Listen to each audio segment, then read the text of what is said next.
de l'État a été représenté ici à la Cité de la démocratie par le Premier ministre et chef du gouvernement, M.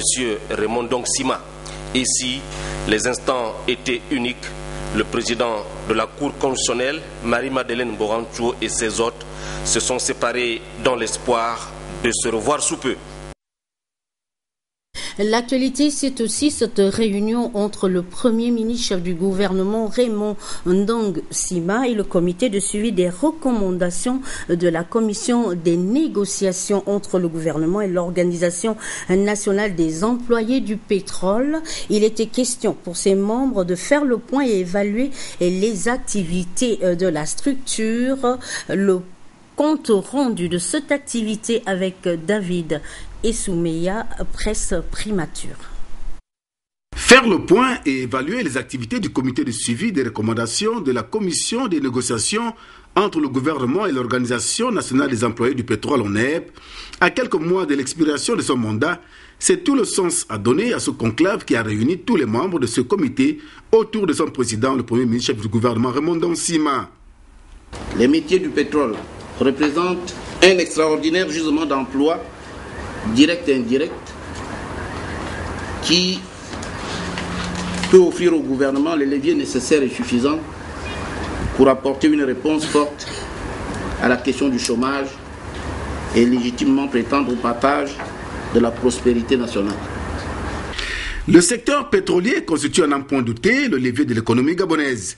L'occasion pour l'ONEP de soulever la problématique de l'inadéquation formation-emploi à travers le concept employabilité.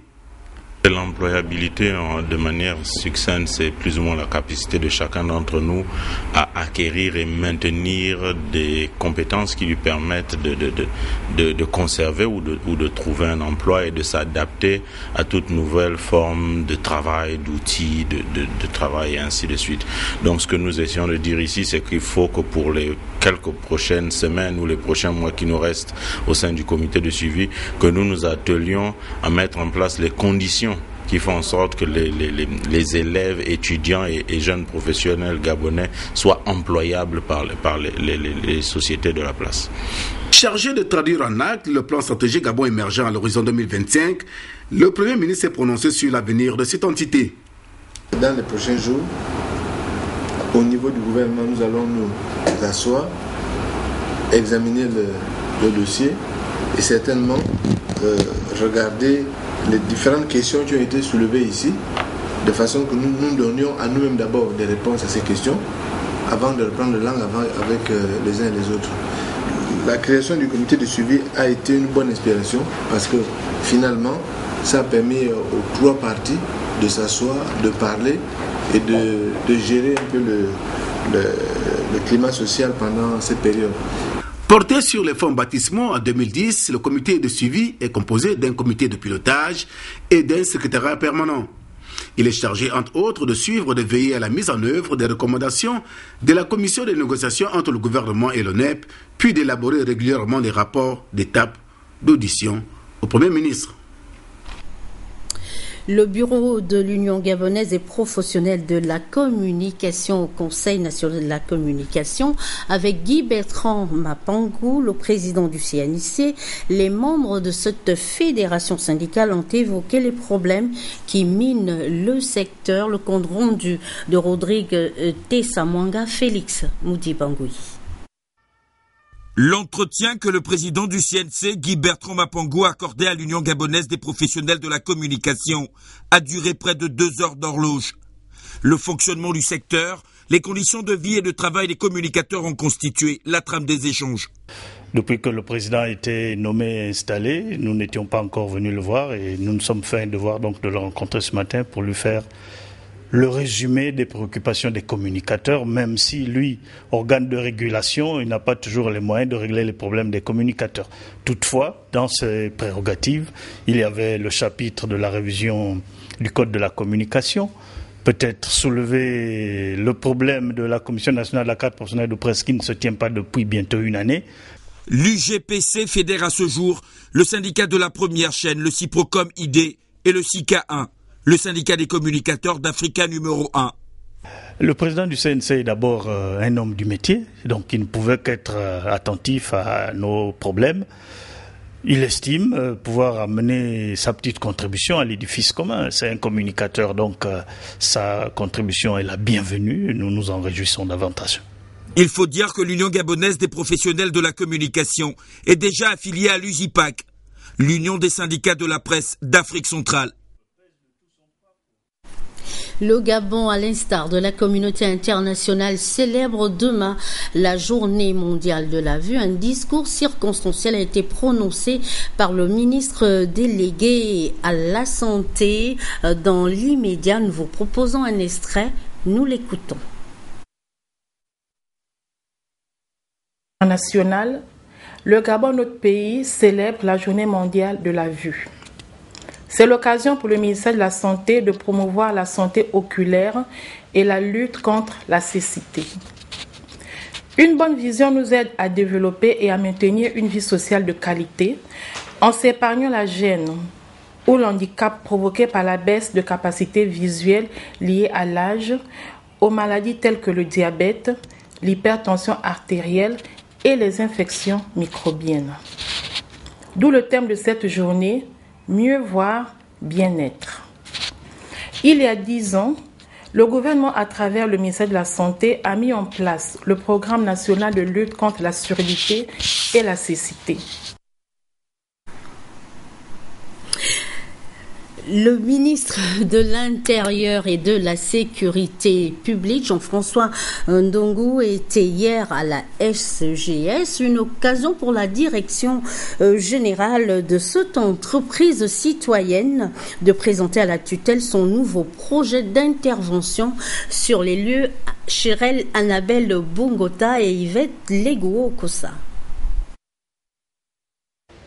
La SGS, du simple gardinage, vire vers les nouvelles technologies, les meilleurs moyens qui concourront dans la fiabilité, à la sécurité des personnes et des biens.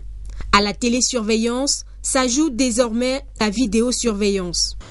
Alors, la SGS va mettre au niveau des clients un dispositif qui va permettre à la SGS de visualiser en direct, d'accord, tout ce qui se fait chez le client.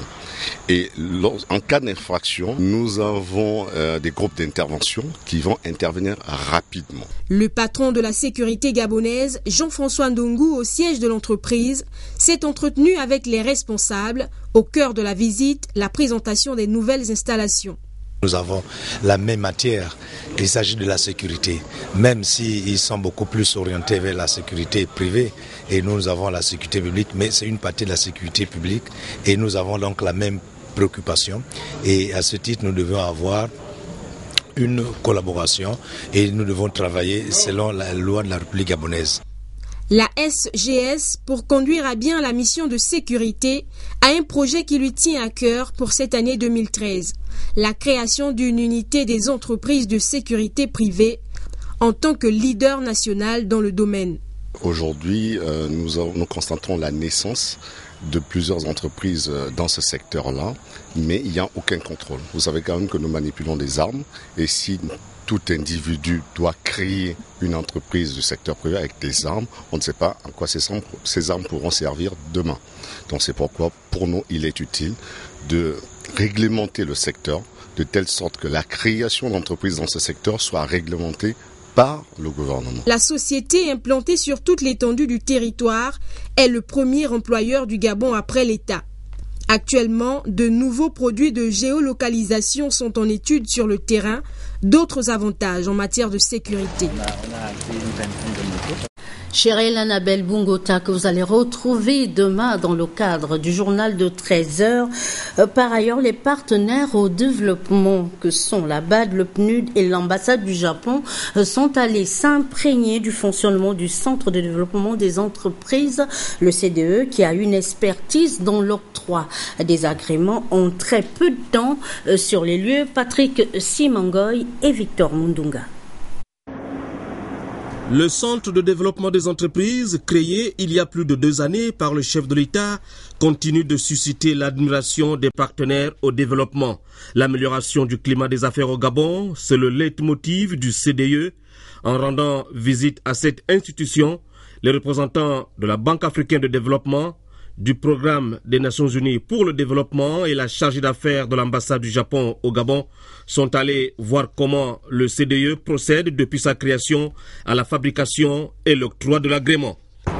La vision du président de la République, notamment la mise en œuvre de la stratégie de l'émergence, est en cours et mise en place parce que nous sommes conscients, les partenaires de développement, que la promotion du secteur privé est un déclencheur de la croissance et la promotion du secteur privé permet la création de l'emploi.